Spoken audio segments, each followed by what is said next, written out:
जाबाल दर्शन उपनिषद प्रस्तुतकर्ता स्वयं प्रकाश शर्मा। भाग 6b। जाबाल दर्शन उपनिषद के भाग 6b में छठे खंड के बाकी के श्लोक हैं, श्लोक नंबर 32 से श्लोक नंबर 51 तक, और यह खंड संपन्न हो जाता है। खंड प्राणायाम के बारे अपने वक्तव्य को आगे बढ़ाते हुए दत्तात्रेय कहते हैं, हे संकृति, अगले प्राणायाम के लिए तुम स्वास्तिक आसन में बैठ जाओ। स्वास्तिक आसन में बैठकर तुम एकाग्रचित होकर प्रणव ओम का जप करते हुए अपान वायु को धीरे धीरे ऊपर उठाओ और अपने कानों को, अपनी आँखों को तथा अपनी नाक की दोनों नासिकाओं को अपने दोनों हाथों के अंगूठों और उंगलियों द्वारा दबाकर इन्हें बंद कर दो।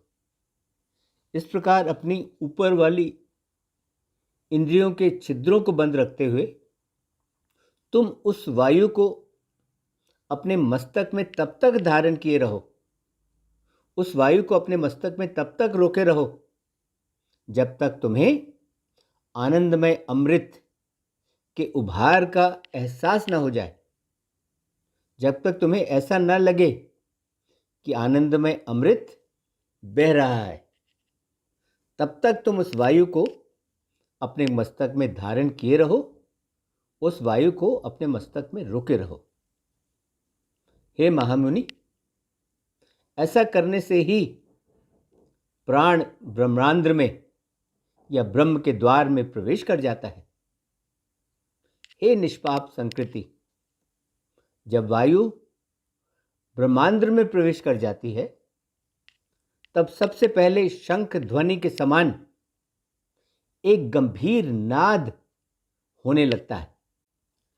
बीच में यह नाद बादल के गरजने के समान हो जाता है, और जब वायु मस्तक में अच्छी तरह स्थित हो जाती है, अच्छी तरह ठहर जाती है, उस समय पर्वत से गिरते हुए झरने की कलकल की ध्वनि के समान आवाज आने लगती है।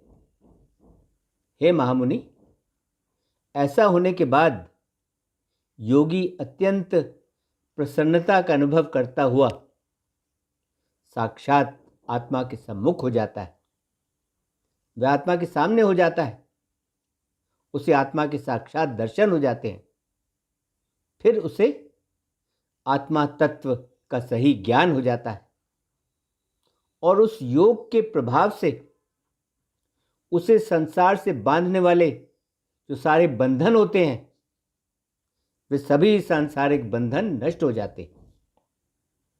अब तुम्हें मैं प्राणवायु के जीतने का एक दूसरा तरीका बताता हूं। गुदा और लिंग या योनि के बीच में जो नाड़ी है, उसे सीवनी कहते हैं, क्योंकि वही शरीर के दो आधे भागों को सीकर एक करती है। बुद्धिमान व्यक्ति अपने दाहिने और बाएं टखनों से उस सीवनी को दबाकर स्थिर भाव से बैठे, और इस प्रकार बैठकर घुटनों के नीचे जो संधि है उसमें वह भगवान त्र्यंबक नामक ज्योतिर्लिंग की भावना करे, उसका वह चिंतन करे। साथ साथ व्यक्ति सरस्वती देवी का और गणेश जी का भी ध्यान करे।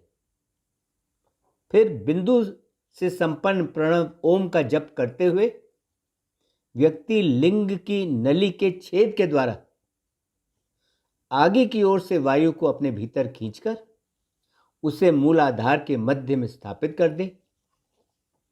वायु को वहां मूलाधार में रोकने से वहां की जो अग्नि है वह अग्नि जल उठती है, और जल उठकर वह अग्नि कुंडलिनी पर सवार हो जाती है। फिर उस अग्नि को साथ लेकर वायु सुषुम्ना नाड़ी में प्रवेश कर जाती है, और सुषुम्ना नाड़ी में प्रवेश करके उसके द्वारा वायु ऊपर को जाने लगती है। इस प्रकार अभ्यास करने से व्यक्ति वायु पर विशेष रूप से विजय प्राप्त कर लेता है। हे मुनि श्रेष्ठ, प्राणायाम करते समय पहले पसीने का निकलना,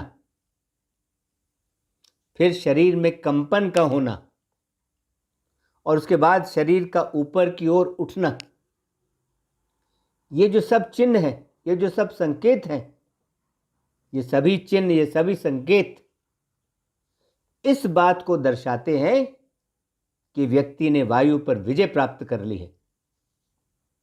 इस प्रकार अभ्यास करने वाले व्यक्ति के सब रोग मूलतः नष्ट हो जाते हैं। उसके सब रोग पूरी तरह जड़ से नष्ट हो जाते हैं। हे संकृति, उसके गहरी जड़ों वाले फोड़े तथा अन्य सभी रोग भी मिट जाते हैं। बड़े और छोटे उसके तो सभी पाप नष्ट हो जाते हैं और सभी पापों के नष्ट हो जाने से उसका चित्त परम शुद्ध और दर्पण की तरह स्वच्छ हो जाता है।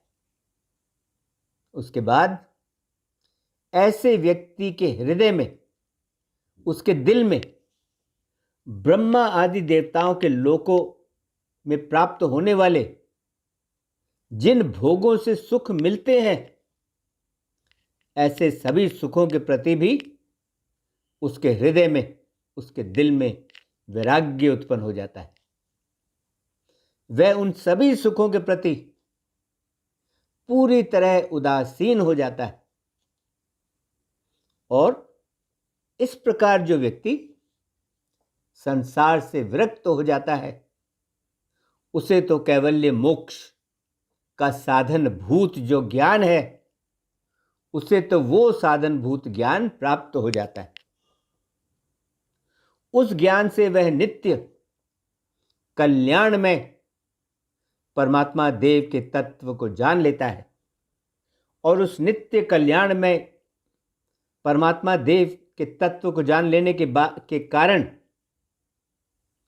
उसके सब प्रकार के जो बंधन हैं, उन सभी बंधनों का सदा सदा के लिए नाश हो जाता है।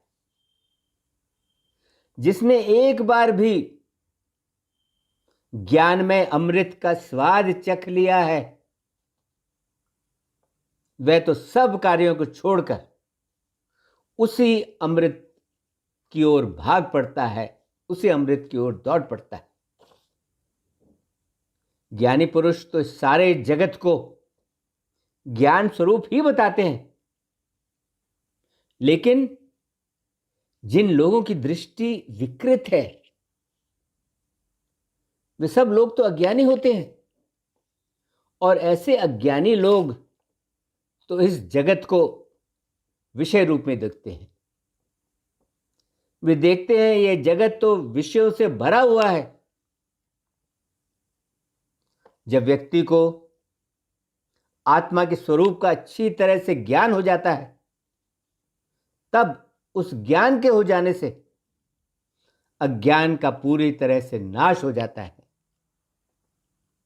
और हे महाप्राज्ञ, अज्ञान के नष्ट हो जाने पर राग द्वेष आदि का भी संहार हो जाता है और जब राग द्वेष आदि नहीं रहते, तब पाप पुण्य का भी लय हो जाता है। तब पाप पुण्य भी एक हो जाते हैं। तब न पाप रहता है न पुण्य रहता है। और पाप पुण्य के न रहने से ज्ञानी व्यक्ति को फिर शरीर धारण नहीं करना पड़ता। हाँ, पाप पुण्य के न रहने से ज्ञानी व्यक्ति को फिर शरीर धारण नहीं करना पड़ता। इसके साथ ही जाबाल दर्शन उपनिषद का भाग 6b और छठा खंड संपन्न हुआ। ओम शांति शांति शांति। ओम।